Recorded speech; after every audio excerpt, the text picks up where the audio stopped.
And Manchester United go big on transfers. I told you things were going to heat up. The question is, just by how much? To watch temperature, i.e. how much money do we actually have? Because we've got Branthwaite bids, we've got interest in Olise, we've got YORO from Ornstein linking us to him to Manchester United. Ivan Toney as well. I think what's very, very clear here is what we said when Ten Hag's future was sorted out is that you jump straight out of that and into transfers, and OMG or OMG we have. We really, really have. And I think that for all the pontificating and guessing about our transfer budget being small, it's absolutely impossible that it is. Who knows what it is? Maybe we can talk about that in a little bit, because we've got some big updates from Romano, Ornstein, about big targets. A bid going in for Branthwaite, which will be a big bid. Olise would be a big bid. YORO would be 42 million quid. That's before you get onto your striker. And also, tonight, apparently Fabrizio Romano said that Manchester United were willing to pay Sesko's release clause, which was 60 million quid. Now, obviously, he stayed at Leipzig, but where's all this money coming from? You've got bids for Branthwaite, you've got, Sesko's release clause, you've got YORO, you've got Olise, Xerxes interest. Money is there, and maybe it's there for Neves as well, says John. Get your comments in, lots to get involved in. Look, I want to talk about how much the transfer budget would be, but what I do want to say is, some people are out there saying, sell to buy, Man United haven't got any money. Most of that has been guesswork in the first place. If you listen to people like Swedish Rumble on Twitter and a few other people, it's more been about United haven't got any money because we're debt-ridden because of the Glazers. There may well be ways that a more formulative and progressive and ambitious ownership, i.e. INEOS, can find money. Can find ways of generating money. And whether it's by doing instalments or whatever, it's very, very clear that Man United are active on 4 fronts tonight. Xerxes, Olise, Branthwaite, Todibo, potentially even YORO. So we've got lots and lots to digest. YORO, yeah, if you know, you know, Parker. I would love for us to break the bank for YORO and Olise. Maybe a quality CDM that isn't the price of Neves. Cheers, Mark. Well, I've just got to give a shout out to all those people on the 4th of June. Sam C, one of our reporters, actually, I've got the tweet right here. Shout out credibility. On the June the 5th, so just over a week ago, a source this morning said that there were agents present at Carrington and a couple of the taxis were waiting outside. Gestafute agency branding visible on their belongings. Gestafute look after YORO, João Neves, El Nouri, among others. And tonight, look, you've got to go back sometimes and say fair play. A couple of other people, I think Academy Scoop said that as well, and a couple of others. So it was good information when it came out. But to follow that up, David Ornstein tonight has said Liverpool and Manchester United. David Ornstein, the guy who broke that Ten Hag was staying, so well sourced. Liverpool and Man United are actively, that is the word, Liverpool and Manchester United are actively pursuing a deal to sign YORO. Both clubs are aware that Real Madrid are favourites. That's coming out from David Ornstein. There is also a story coming out tonight from multiple sources saying that Manchester United are set to table a bid for Everton defender Jared Branthwaite after learning of his valuation. They valued at £70 million. United will look to do business as they try to make him their first summer signing, but they have to be wary of FFP. James Ducker has come out and said that Manchester United are showing a genuine interest, a strong interest, in Joshua Xerxes. And as we know, Ben Jacobs has come out and said that, yes, Manchester United are interested in Olise as well as Newcastle and Chelsea. So it's all popping off like a bottle of pop tonight. We digest into that, of course. You can get your thoughts as well. Sky Talk Sport have also said today, take a pinch of salt if you want, believe it if you want, but they're saying that Brentford will not accept anything less than £60 million for Ivan Toney as well. So money, money, money, money. Where is it all coming from for all of these players? Some people have talked about a budget of 50 million quid. It doesn't stack up, does it? And interestingly, in relation to YORO, The Athletic are reporting tonight that a deal for YORO could be done for around £42 million. Liverpool, Man United, PSG are strong candidates. Real Madrid have made it clear that they won't invest a crazy amount. However, David Ornstein said Real Madrid's interest in YORO is due to them seeing them as a generational talent that they should be signed no matter what. Well, look, so much to get into there. Honestly, I will start off with YORO and then we'll move through all the other bits of news. Obviously, Olise, Branthwaite, Todibo, Xerxes, so many stories to get into tonight. And what is our actual budget? We can certainly try and figure that one out. But remember what I said to you this afternoon when we were talking about the colder meter? Just for those who missed the colder meter, by the way, this afternoon it made its debut. It said, could it say hello? There it is. Check it out on the afternoon show. Bloody love it. But we were talking about YORO on that, or at some point, maybe it was this morning. My opinion, and it's only my opinion, it's not from anybody's told me anything. I'll tell you if it's come from a source. This is just purely Goldbridge opinion. I think he'll sign for Real Madrid. I'm probably 80% sure he'll sign for Real Madrid. I know I said it this afternoon, but I'll say it to you again in a very succinct way. Real Madrid have been doing this for years. Rodrigo, Vinicius Jr., Camavinga, Bellingham, Chelmini. This is what they do. This is their transfer policy now. They buy 18, 19, 20-year-olds who they believe are going to be generational talents, and they don't let them go anywhere else, and they go and get them. It's their new approach. Also, YORO is going to look at Real Madrid, and he's going to want to go to Real Madrid. I saw a player I desperately didn't want to go to Real Madrid twice. David Beckham, Cristiano Ronaldo, and there was nothing we could do about it with Ronaldo. He wanted to go, he loved Man United, but his dream was to go to Real Madrid, and we could do nothing about it. Even though we're Man United, we couldn't do anything about it. And I think, and I suspect, and I fear that there's very little point getting excited about YORO, and it could... Look, I don't blame United for trying. Apparently we tried for Varane, and he went to Real Madrid as well. But I don't blame us for trying. It's not a wasted effort. INEOS aren't idiots. You know, if you pull it off, it's amazing. And sometimes you've got to be in it to win it. And if we're in it, like David Ornstein says, and we're trying, fine. But every single time, I think he'll go to Real Madrid. Because, you know, and the thing is, somebody might say, well, Real Madrid don't want to pay £42 million. But if they do what they normally do, and they've just said to YORO, we want you, you've got the power, not Lille, we want you, they obviously want to sell you. If we have to wait a year to get you, we will wait a year to get you, but we want you. But if you go to Man United and sign a 3 or 4 year contract, then in 3 or 4 years' time, we might not want you.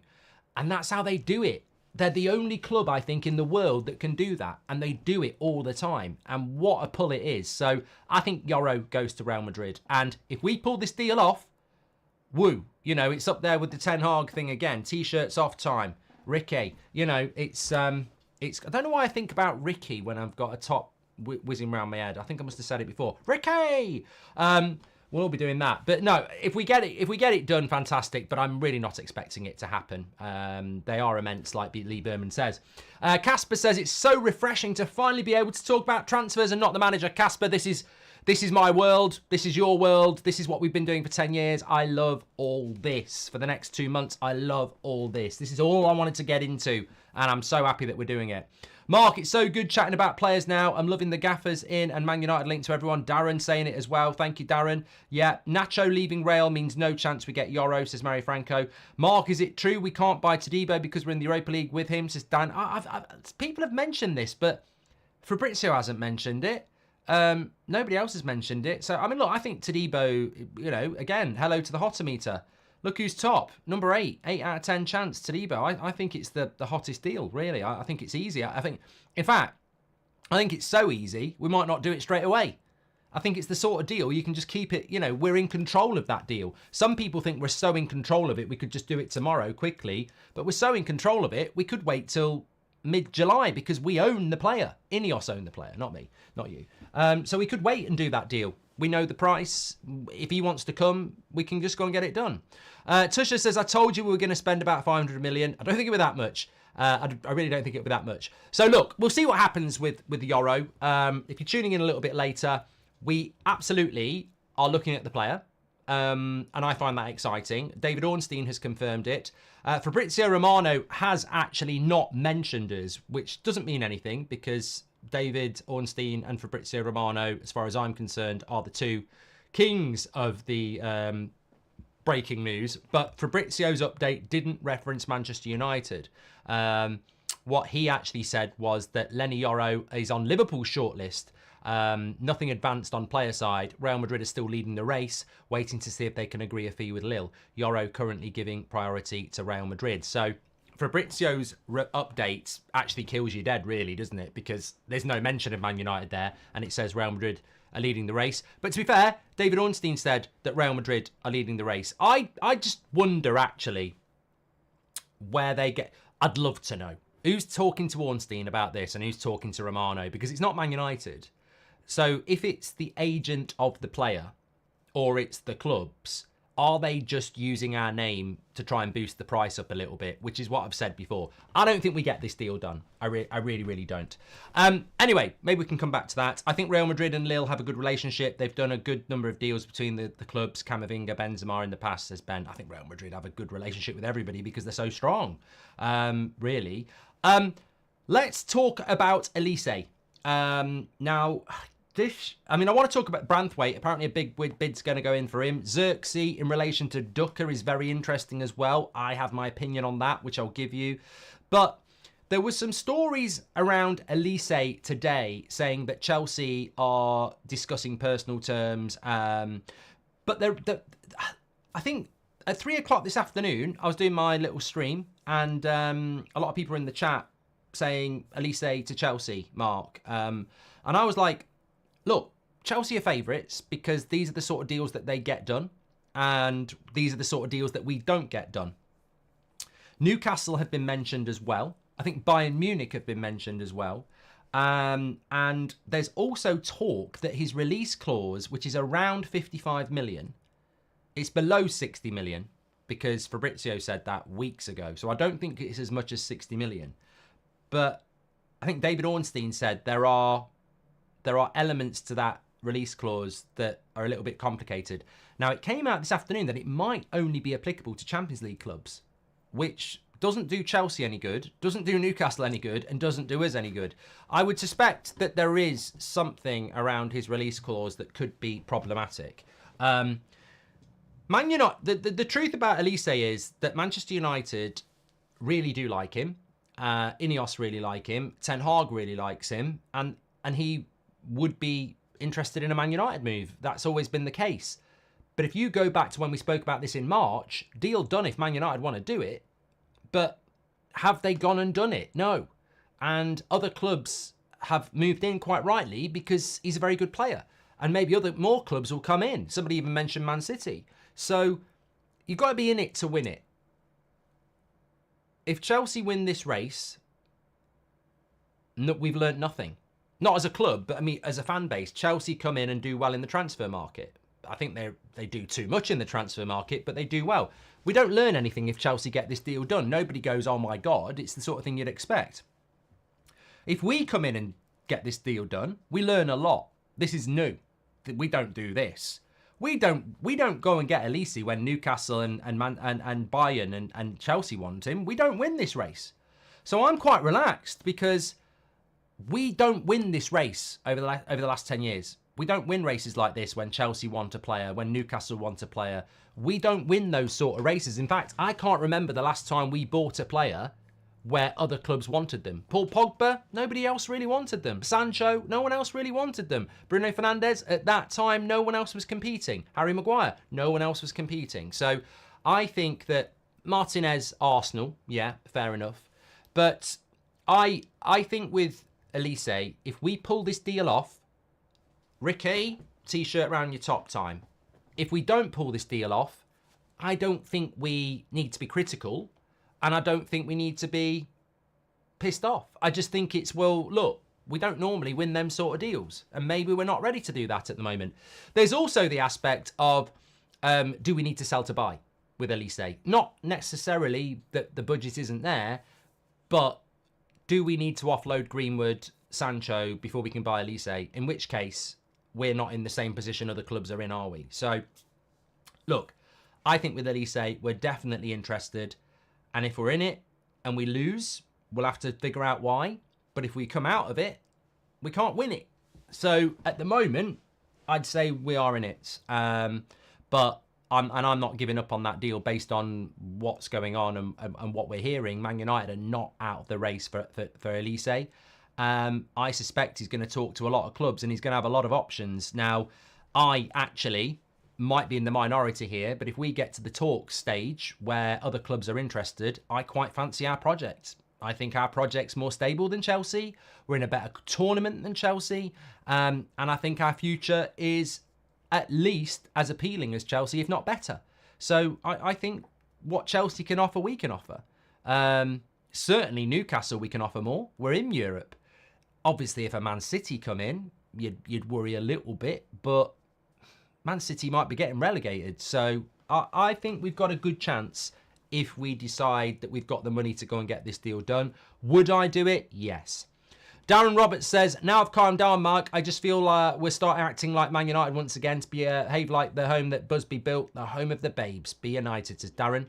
And Michael Melrose says, with Jonathan David being rumoured, what's your opinion on the player? Is he good enough to be a success in the Premier League? Look, if we sign Jonathan David, I will back him. You know, I backed Wout Weghorst, Igalo.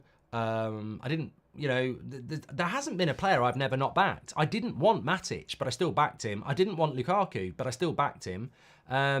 So, look, if we buy Jonathan David, it might not be the player I would go for, but I will back the player. Of course I will. Do I think he's good enough? I understand why we'd be looking at him. You know, he scored a lot of goals in the French league, and a lot of players have come over from the French league and done well. On the other hand, Lacazette didn't really do that well. So, look, I don't necessarily think he's the player that we're going to go for. Ed4476 says, any news about Todibo? I think Todibo signs for Manchester United. And if he doesn't sign for Manchester United and he goes somewhere else and he's good, which I think he will, I will say, why didn't you sign Todibo? I think he ticks all the boxes on price, age, potential, step-up ability, and we control that deal. I don't know why we wouldn't go and do that deal. So I think we do that deal.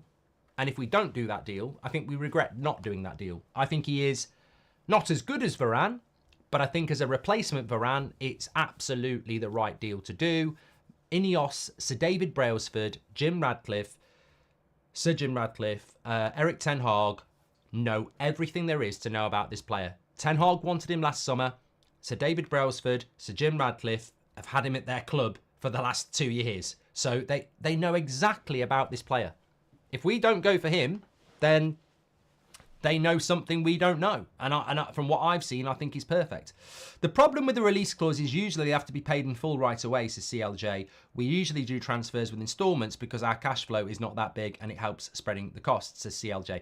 Yeah, but Fabrizio has said tonight that Manchester United were willing to pay Sesko's release clause. So we either had it or you can do it in instalments. Sean Turner says, so we were happy to spend 60 on Sesko. Why isn't being put out there that we need to sell to buy when it comes to Olise? I just think there's so much guesswork around at the moment. Yeah, I want to get into that, Sean. I want to get into that because I've seen people today saying that we've got no money, that we need to sell to buy, that we can't buy anybody. But look, follow the news. Follow the news. We can all make a guesswork about the transfer budget, and you know many journalists have. And I think we all accept that to buy a lot of players, we're going to have to sell some players. But nobody's got a bloody clue what the starting budget is. Some have said 50, some have said 75. What if it's 150? What if there's 150 straight away? Like, nobody knows. Nobody knows. But I tell you what I would say is, loads of money seems to be the thumbnail, and loads of money seems to be the situation based on what's going on tonight. Because you can't bid 42 million for YORO. You can't bid 60 million for Sesko. Obviously, we can't do that now because he's signed a contract. You can't bid 70 for Branthwaite. And you can't be involved in Xerxes and Olise if you haven't got over £100 million in your pocket. So I think we have got the money. I don't know how. I don't know why. But I think we have got the money. And I don't think INEOS are pissing about. I don't. Look, I said after Ten Hag, they've got my support. This summer transfer window is massive. We've bought nobody yet and we've sold nobody yet, but the signs are encouraging. And when was the last time we were in a position? And look, the delay on Ten Hag wasn't acceptable, and INEOS themselves have apologised for that to Ten Hag. So they know the frustration. It's been acknowledged. We can all move on from it. But let's speak positively. When was the last time in mid-June we were linked to players of the calibre of YORO, Olise, Branthwaite, Xerxes, Sesko, you know, the sheer magnitude of players that we're being linked to in different positions. It's not like we're only buying one. One's a winger, two are centre-backs, two are strikers. You know, we know we're going to buy a midfielder as well, potentially a fullback. There's a lot of activity going on at the moment. And what if everybody said yes? What if Lille said, you can have him tomorrow, but throw us the cash? What if Olise says, yeah, I want to come? And Crystal Palace say, well, give us the money. What if Xerxes says, yeah, I've chosen you. Where's the money? And that's the thing that excites me, is that United can't be having all these conversations and go, yeah, we won't get all of them anyway, so we won't need to pay it. What if everybody says yes and suddenly you've got to find 150 million quid? Surely we've got it. Surely we've got a way of doing that, because YORO has to be different to... I mean, look, let's talk about the Branthwaite story that's come out tonight, that United are ready, now they know the valuation, they're ready to negotiate with Everton. Apparently Everton are valuing Branthwaite at 70 million, which is worrying. And apparently Man United want to make him their first signing and are ready to negotiate. Now, that deal will not be £70 million. It might be in relation to add-ons and all the rest, but it won't be an initial layout. But what if Everton are like, let's talk? And then Lille go, let's do a deal. And then you're like, well, that's £100 million on two centre-backs. Where does that money come from?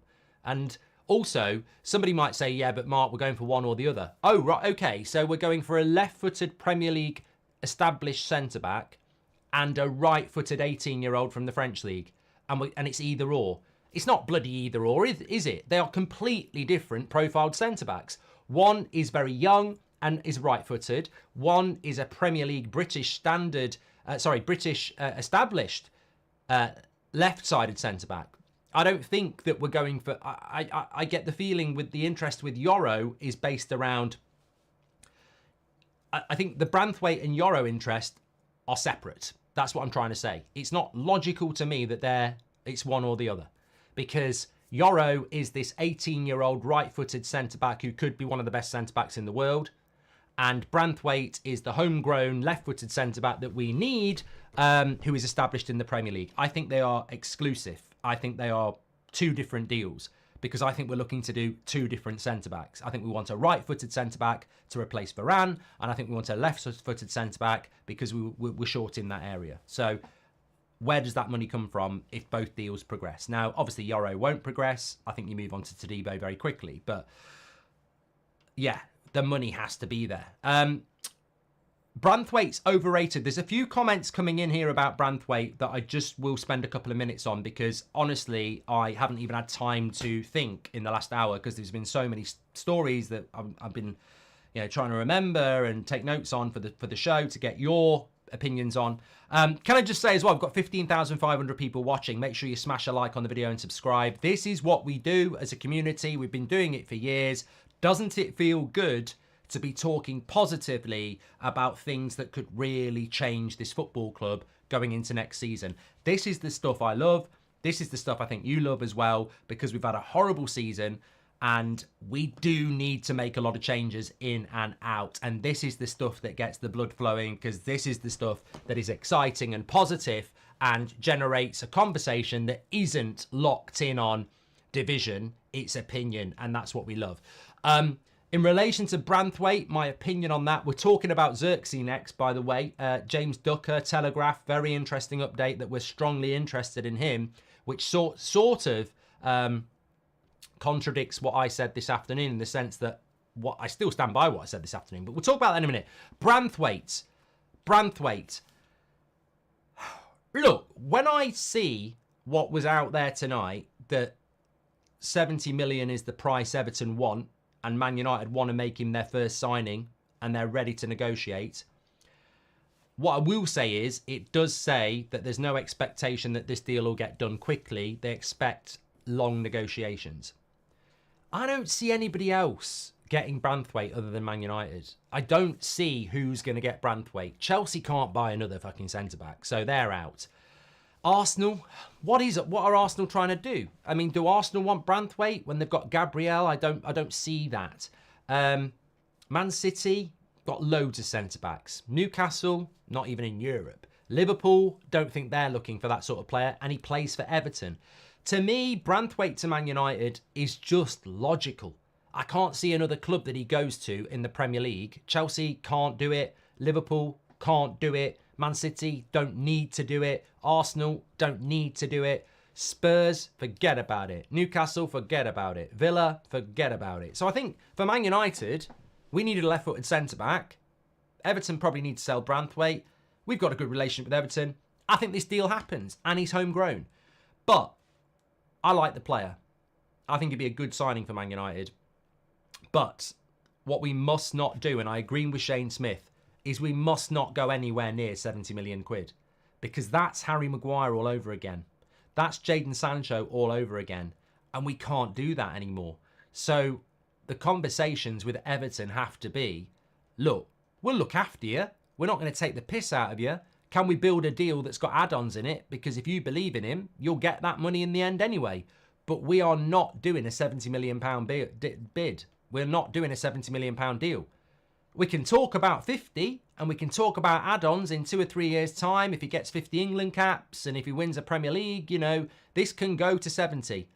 But right now, this has to be 50 million quid, because we are not paying 70 million pounds. Those days are over. We can't do it. We don't want to do it, and we don't want that headline either. I don't think any of us do. So I think that obviously Branthwaite's the right player for United. I think it's the right move for Everton, and I think we can make a deal work without taking the piss. But I think 50 is the highest I would be paying this summer. And as I said, by all means, let's chuck in another 15 of add-ons. By all means, let's do that. And let's make them achievable, because 50 England caps, yeah, there's another 5 million. 100 Man United appearances, there's another 5 million. But not up front. We can't be doing, I mean, we paid what? Don't tell me what we paid for Harry Maguire. Was it 75? Don't tell me it was 80. But we can't. It's got to be 50 for Branthwaite. I think the 70, the 65, the 60 starts to make people feel a bit uncomfortable. So look, I like the player. I don't know what you lot think. I do like him. Yeah, he's made some mistakes, but I think he will become better and better. And I like the fact that he's left-footed as well, and he's good in the air. I think with better coaching, with all respect to Everton, I mean like training with better players week in, week out, day in, day out, I think he's a really, really good signing for us. And I think there's a very, very high chance it will happen, but we can't be going anywhere near 70 million. And I totally trust INEOS won't do that. I don't think they'll go anywhere near that. Lots of ins, but very little news on outs, says Mario Franco. Well, look, this is a good point from Mario. I want to talk about Xerxes, because that's quite a big update coming in on that as well. But in relation to the transfer budget, I think we get locked in on this. And Showtime Win says, if we get all these centre-backs, I can see Martinez being put in the 6 role. I'd get Todibo, Olise, Xerxes, Thiago Santos, Amrabat, Yoro. There we go. I don't think Martinez goes into the number 6 role. I think Ten Hag could have done that multiple times, and I think he said before that he doesn't want to do it. So I don't think it'll happen. It's just exhausting. We haven't sold or bought anyone, but have tactical dragged the manager situation into Euros week, says Danny Asta. How have you been? Hope all is well, says Universal Soldier. Are you up for doing a show on possible striker signings and maybe busting out a striker meter? Love you, says Universal Soldier. Love the channel, says James. Going from strength to strength, do you think we will see any incomings by the end of June? Yes, I do, James. Ben says, buy Seshko, Osimhen, De Jong, Boniface or Morata. Well, we can't get Seshko anymore. We should judge INEOS only on how they sell players. We are always good at buying new players, but never at selling the players we don't need, says Sven. I disagree, Sven. I mean, we couldn't come back to what I was talking about there. I'm just catching up on some super chats. I think we can judge INEOS on signing players. I don't think we are good at signing players. I don't think it's good when Jadon Sancho's on 80 grand a week, reportedly at Dortmund, and then goes to 300 grand a week at Man United. I don't think it's good when Anthony's on 20 grand a week at Ajax, reportedly, and goes to 200 grand a week at Man United. I don't think it's good when Harry Maguire's on reportedly 50 grand a week at Leicester and goes to 190 grand at Man United. I don't think that's good. I think it's shit. To be honest with you, if he's on 50 grand a week at Leicester, he should be on 50 grand a week at Man United because he's coming to Man United. Just because you come to Man United, it shouldn't be a meal ticket. So, also, we overpay.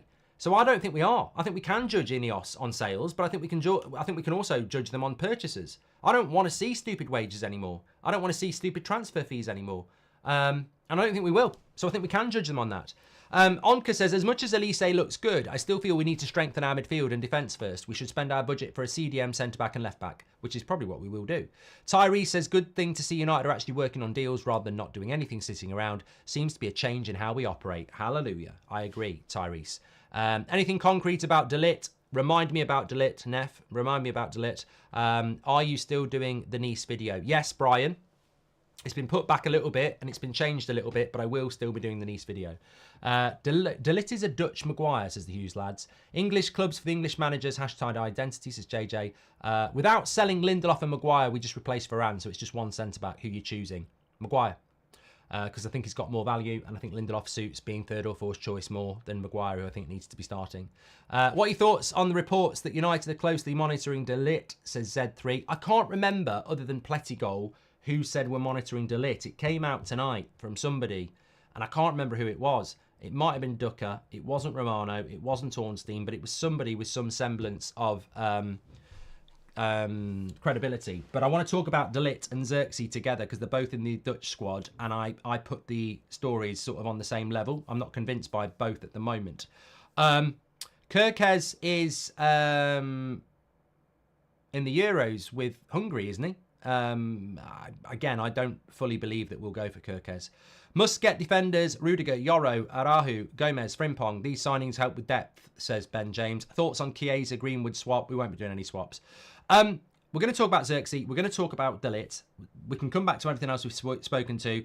We deserve a bloody medal tonight, how we're going through so many topics and actually dissecting them really, really well. So well done, everybody. In relation to the transfer budget, I just wanted to come back to that because Mario Franco raised a good point. All this talk of signings, but we're not selling anybody. There has been so much discussion about the transfer budget and selling to buy that some people have put it out there that we haven't got any money. £50 million tops. £50 million will barely buy you one player. So we've got more than 50 million quid. It's just how you do it. If we've got 100 million quid, you could buy 6 players. If your first instalment's £15 million, that's 90. You can buy six players worth £60 million each with 100 million because if your first instalment's 15 million quid. This is what Chelsea have done. So look, the intricacies of a transfer budget aren't even worth talking about here. We do it because it's simplistic. Our budget's about 150 million quid. So that's 350 million pound signings, but it's not. It isn't, because if your instalments are different, you can buy 6 players for that. You know, you can buy 400 million pounds worth of talent in one summer for 150 million pounds. If you work your instalments out, it's going to cost you in future summers though. And then next summer, you're still paying that off. So it gets very, very complicated. It certainly does.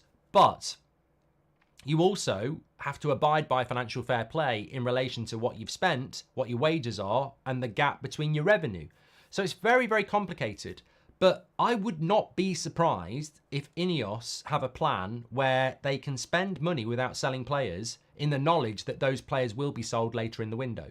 So as long as we don't do anything before June the 30th, which I don't think we will, you're into another football financial year, which makes a big, big difference. It's a clean slate. So we do need to sell to buy, but I think some people are taking that too simplistically. They're going, we've only got 50 million quid. So if we want to buy anybody more than 50 million quid, we need to sell somebody quickly and get it to 100 so we can buy 2 players for 50. Wrong. We don't need to do that because it's all about installments. It's all about accountancy, moving your money about. Like, we don't need to... If our budget's going to be £200 million and we're going to spend £200 million, we don't need to have £200 million in the bank to start spending that money. Like I heard somebody say today, we need to sell Greenwood before we can go for Olise.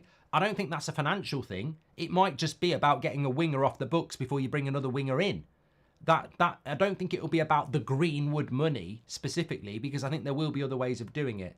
And as for the budget guess, well, look, who knows? We could spend 300 million, we could spend 150 million, who knows? I don't know. But I think there is money there. And also, I don't think we need to sell before we buy. I think we could get Xerxes. I'm not saying we're going to get Xerxes, I'm just going to throw random names. I think we could get Olise, Branthwaite, Xerxes, Todibo, which is what? Touching 200 million quid. We could get all those players in before we sell anyone. Because I think you could buy those players knowing, look, if you buy Branthwaite and Olise and Xerxes and Todibo for 200 million quid on June the 1st, you don't need to have everybody else sold on June the 1st because you're in a new financial year. Yes, it goes down on your books, but they don't go, where's your 200 million on June the 1st? As long as that money comes in, preferably by August the 31st, you're balancing the books. So we do need to sell to buy, but I think people need to forget about we've got to sell them before we can buy other players. It's all about timeframes. The most important time frame at the moment is July the 1st, because June the 30th is the end of this football financial year, and July the 1st is the start of the next financial year. We're not holding a shirt up for anybody before July the 1st. We can get here we go, we can get deal done, we can get personal terms, but we won't be holding a shirt up officially, one, because the new kit's not out, but more importantly, we don't want to be spending anything in this financial football year. But I wouldn't get stressed about sales. What if in the last 2 weeks of August, you sell Scott McTominay, Harry Maguire, Aaron Wan-Bissaka for 80 million quid? But you've spent all your money before that. It's fine. In fact, here's a case in court. Cody says, Mark's talking bullshit. I won't believe it till I see it. I'm not talking bullshit. I'm not saying we're going to spend that. I'm just saying some people think we've got to sell people before we buy people, and they don't understand the transfer market.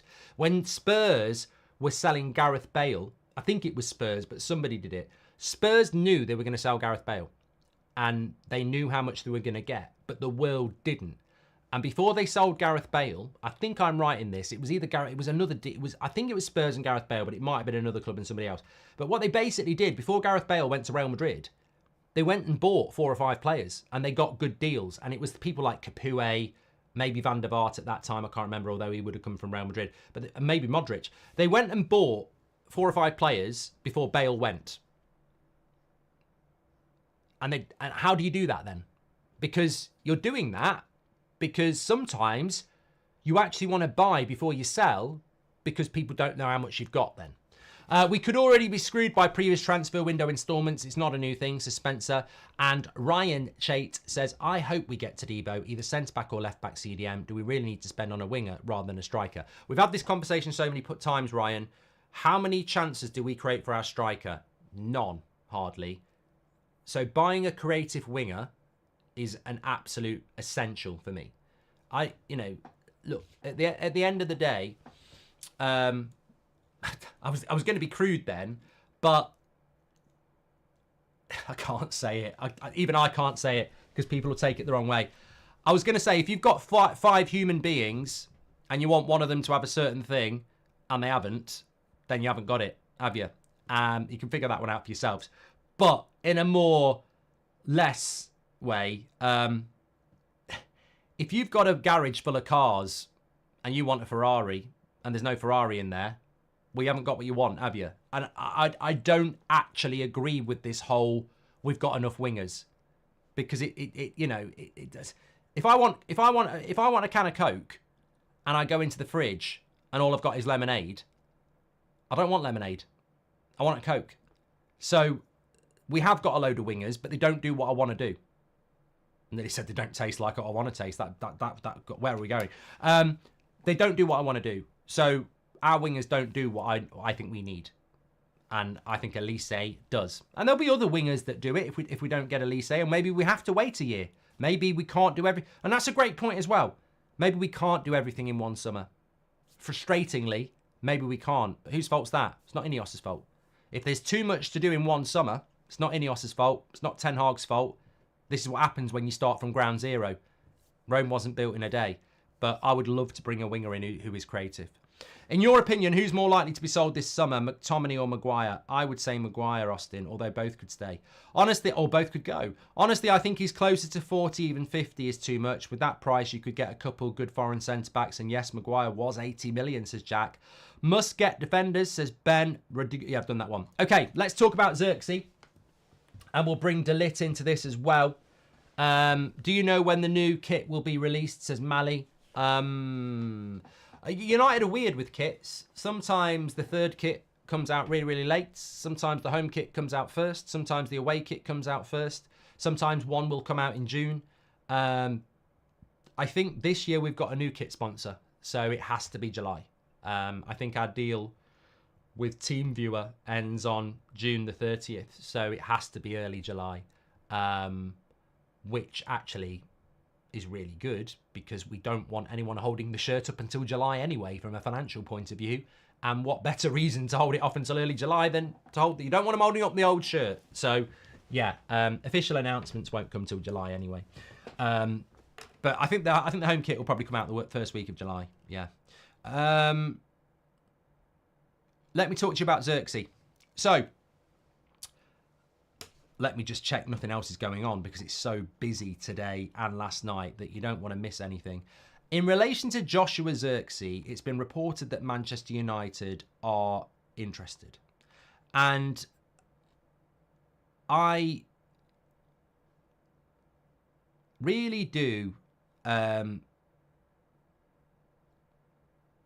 think that I'm just having a quick look here because there's some stories coming in. So James Ducker has said about Xerxes that Man United hold a strong interest in him, and obviously he's just linked up with the Euros team there. Bit of breaking news from the from France. Benfica's price for João Neves is 100 million euros plus. No shit, Sherlock. Anyway, what I was going to say is that with regards to Joshua Xerxes, it is being reported that Manchester United hold a strong interest in him. Therefore, it's coming in from the Telegraph. It's coming in from James Ducker. I think if you want Xerxes, as I said this afternoon, then it could happen. There's no two ways about it. It could happen. However, James Ducker himself says that Manchester United face competition from Juventus and AC Milan. Bayern Munich also have a buyback clause, and Arsenal could enter the race as well. Now, Fabrizio said on Monday that Xerxes to Milan was looking very, very advanced to be announced at the start of July. Look, Chelsea have made a career out of stealing deals. So, of course we could steal this deal. But I'll say it again. It's very much like the Olise deal. There are other clubs looking at this player, and we don't normally win these deals. So my stance is, if Xerxes goes to Milan, or he goes to Juventus, or he goes to Arsenal, or he goes to Bayern Munich, what do we learn? Nothing. Because we don't win these races. And if he comes to Man United, much the same as Olise, then we go, wow, this is something new. We don't normally win these. Fair play. But if he doesn't come to us, I'm not going to start throwing my toys out the pram, because when have we ever won these sort of races? We don't win them anyway. So I think that on Xerxes, we spoke about him a lot. Was it on the 2 o'clock show or the morning show? I forget. It was the morning show, wasn't it? Because we were talking about Bayer from Hoffenheim and David, Jonathan David and Ivan Toney. So I think with Xerxes, very interesting player. Man United like him. There's talk that Wilcox really likes him. Ten Hag, I'm sure, will like him. But it feels to me like United's interest in Xerxes has come late. I don't feel that Xerxes' interest was there in March and February. We were linked to him, but I don't think we were really in for him. I think if we're in for him now, it's come late. And I think the reason we know that is because the AC Milan deal is obviously very advanced. And if United had held a long-term interest, why would we just sit back and let that happen? So I think the interest in Xerxes has come late, if it is genuine. But you've also got to be very, very careful. You've got to be very, very careful because there's a lot of clubs who want Xerxes, and who's telling the journalists that we want them? Is it Man United? I doubt it. Is it Bologna? Or is it his agent? And his agent, if I remember correctly, I remember the name. I think he's done quite a lot of deals in the Premier League before. So I forget the name, actually. I don't genuinely think Xerxes is going to happen. I don't. Until Fabrizio or David Ornstein come out and say United are going for it, I don't really think it is happening, because I think I could sit here and say United, as I've said before, are looking at Jonathan David. I don't know that we are. I'm sure we've scouted him. We've definitely scouted Jonathan David. We've definitely scouted the Sporting Lisbon striker. We've definitely scouted Xerxes, 100%. But we might have scouted 40 strikers. That doesn't mean we're gonna proceed with it. So I don't think we're in for Xerxes at the moment until I get a little bit more from somebody that really has that authority in the transfer market. But if we do end up getting him, that's it. So it was Tevez's agent. He was I forget his name. I think his first name begins with a J and his second name begins with a K. JK. Yeah, he was Mascherano's agent as well then, wasn't he? I know who you mean. I know the name. That's exactly what I was thinking about. But if we get Xerxes or we get Olise, then we've done something we don't do. And it would be very exciting.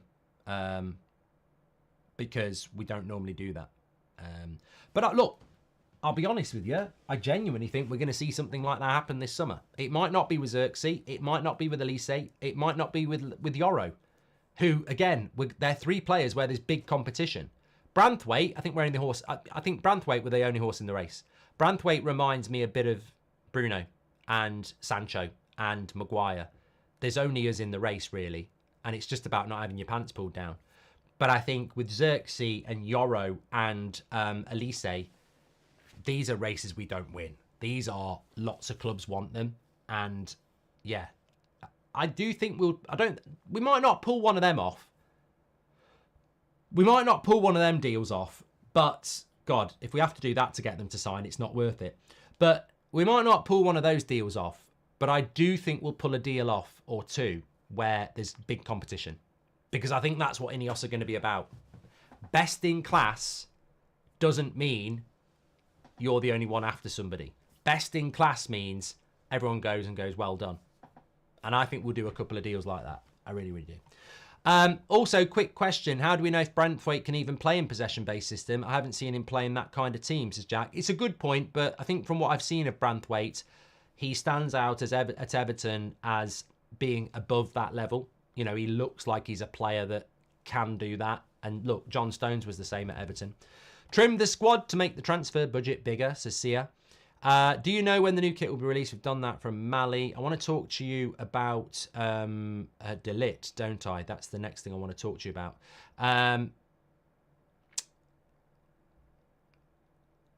The Monaco conversation's coming soon, says JK27. I'd prefer Inacio or Schlotterbeck, says Jason. I think we'll end up with Todibo and Branthwaite. If we get two centre-backs, I think it will be those two. It's very, very rare that you can predict and get them both right, but I said in March, Olise, Todibo, Branthwaite, Frimpong, Edison. I'd be stunned if we don't buy at least one of them. I really would. Is your book going to be available in other languages, says Sven? I don't know how that works, mate. Well, you translate it. I don't know, mate, is the honest answer. But it's out very soon, actually. I need to do some posts about that, actually, because we've got some prizes to give away. You just reminded me. You guys need to focus on centre-back and left-back. We need to focus on... We don't, Carr. We don't. We need a left-back, a right-back, two centre-backs, one midfielder, one winger and one striker. We need 7 players. And I would argue we might need 2 midfielders, to be honest with you. Midfield is where the game is won and lost. And yes, the defence last year was a problem, but even if you sort your defence out, you'll be moaning about the midfield next year if we don't do anything. I think we need 2 midfielders, like John says. Delit, I don't for the life of me know, because I didn't bloody write it down. But somebody tonight said that our interest in De Ligt is one to keep an eye on. I reckon I can find it, actually. I really do think I can find it very, very quickly. This morning, Plettigol, Germany, said about Man United and De Ligt.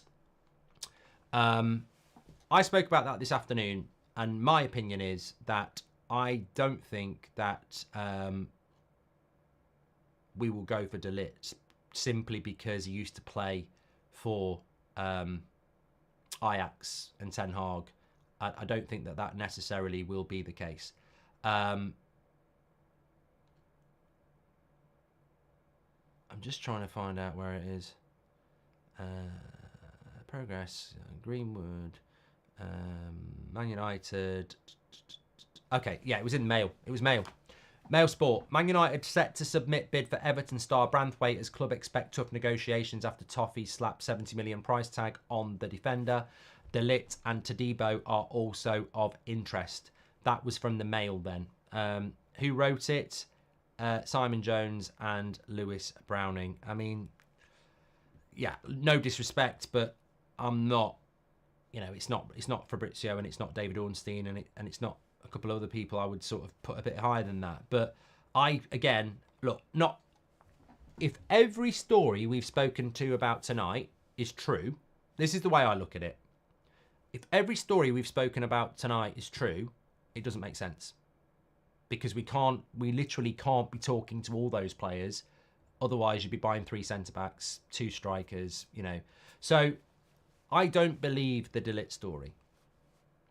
Xerxes, Olise, let's see. I'm not convinced we're in for Xerxes either. But let's see. It'll be a late deal if we do it, and it'll be competitive. De Ligt doesn't feel right for what INEOS are meant to be all about. There is no way that De Ligt has been on our radar for the last 3 or 4 months. This is a late decision by a new regime at Bayern Munich with Vincent Kompany to sell De Ligt.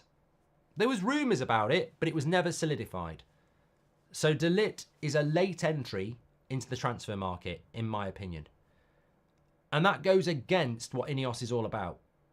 I don't think they'll go from YORO, Branthwaite, Todibo, Guehi, and go, oh, here's De Ligt. I just don't think that's what they're about.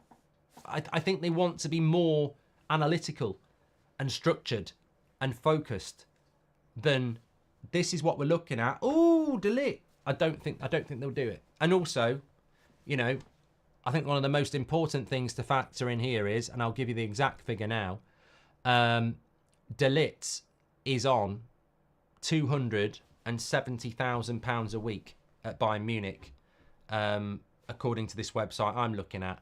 His salary went from 12,000 euros at Ajax to 200,000 euros at Juventus to 260,000 at Bayern Munich. It's over. And that's how you do it, live on air. That is how you do it. That's how we do it. Because what I do, we do it for you. We do it collectively. It's over. We've just killed it. We're going to go and sign him now. Look, maybe we will, but that's it. That's how you do it. That's how you deal with transfers. Because to be honest with you, journalists are fighting against each other and editors and everybody. You've got kings of the hill like David Ornstein and Fabrizio Romano, and they're dropping A-bombs in relation to football. And you are on the next 2 or 3 tiers down with an editor saying, we want eyes on this. And you go, yeah, if he's wrote about YORO. If YORO doesn't happen, they're looking at De Ligt. And then some people go, oh, De Ligt, I want to read about that. But you won't get a quick, what's his current wage? Oh, 260 grand? Forget about it. Look, if we can sit here and say, we're going to struggle to sell Jadon Sancho because he's on 300 grand a week and everyone knows we want to sell him. Bayern Munich are going to struggle to sell De Ligt when we know they want to sell him and he's on 260 grand a week.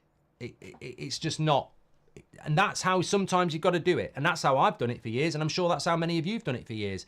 You get a little bit, then you go and find out a little bit more. And you can kill transfers dead very, very quickly on that. His contract as well, I mean, look, it's a bit like that Simpsons thing. Stop it, Mark. It's already dead. Well, I'll kill it a little bit more. His contract runs till 2027. He's got 3 years left on his deal at around 250 grand a week. If that is accurate in relation to his wages, but certainly his contract is 2027. So, in the words of Al Pacino, forget about it. Forget about it. We should do that. That should be a little clip there that everyone uses as a GIF when you see a crap transfer story in the summer. You can just put that. You've got my permission. Wait, I don't really mind the clips anyway, especially the funny ones. But every time you see a shit transfer story, normally from MUFC MPB, I'm only taking the piss. They're good there. But he does sometimes put some really dodgy. He should put what MUFC I've said before, MUFC MPB should do is this tier thing, because sometimes you'll get a really good tweet and then you'll get, you know, John's mum says that Man United are going to sign Messi. But we could, when you see a crap one, you could just click this and reply and go, and I'll go, forget about it. Forget about it. It's not true. Right. Yeah. So I think De Ligt.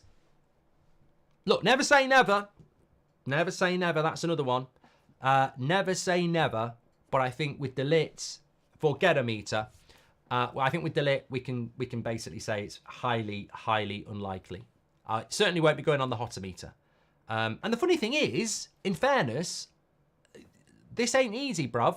Like, it ain't easy. We've been doing it for 10 years, and you almost have to have parameters in place. So I don't criticise people at all. You know, when a transfer actually happens, there's 4 or 5 stages: talks, personal terms agreed, deal done with the club, here we go from Fabrizio, and then the official announcement. There's 5 big stages of a transfer. As we've said before, when a story comes out linking Manchester United to a player, it could be bullshit, could be true, but could also be club using us to generate interest, could also be agent using us to generate interest, could also be agent using us to generate a new contract at the place that they're at. So there are so many strands to transfers that you have to work. So they should kick out. I nearly said French. No, nothing wrong with learning French, but it should be an A level, because I think there is so many levels to it. And as I said, journalists have got articles to write. I respect that. The grind is hard. They have to do it. They're under huge pressure. I spoke to a journalist 5 years ago who worked at a very well-known newspaper, and he told me that he or she told me, but it was a he. They told me that they were under pressure every day to get a certain amount of clicks on their articles, which meant it made them write certain articles. So, you know, I think the quality of journalism, we're lucky in some areas, but we also get fed shit a lot as well. So, De Ligt to Manchester United, it makes a good little story, but can we just talk about how long he's got left on his contract? Can we talk about his wages? Are you going to give him as for free? You know, these are things that you need to factor in, because bloody hell, we live it. We're living it. Christian Eriksen, 150 grand a week. Who's going to pay that? Donny van der Beek, who's going to pay his wages? Jadon Sancho, 300 grand a week. Who's going to pay that? You know, Harry Maguire, if he goes, 190 grand a week. Who's going to pay that? Victor Lindelof's over 100 grand a week. Who's going to pay that? Casemiro, 300 grand a week. Who's going to pay that? As many of you have said, you'd like to sell Marcus Rashford, 300, maybe 350 grand a week. Who's going to pay that? So it works both ways. It really does. What a brilliant documentary on Bobby Robson last night on the BBC. What a man, says Alan. Oh, I love to watch that. Is it a new one? I will love to watch that. Anthony says, do you think we'll keep Amrabat? I don't know. I don't know, because I think no chance if Ten Hag goes. Now Ten Hag is staying. Maybe. Ice Trey says Sancho's on 240k a week. stop inflating things. Mate, I don't have access to their bank account. I go off what the majority say. And when Jadon Sancho signed for Manchester United, the rumour was that he earns 300k a week.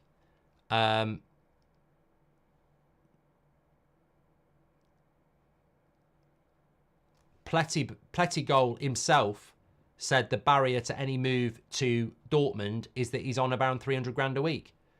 Yeah,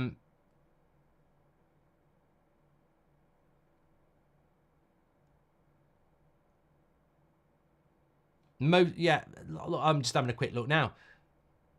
Loads of people are saying 290, 300 grand a week. I mean, it will come down with no Champions League football. You might be right in relation to a reduction because of that.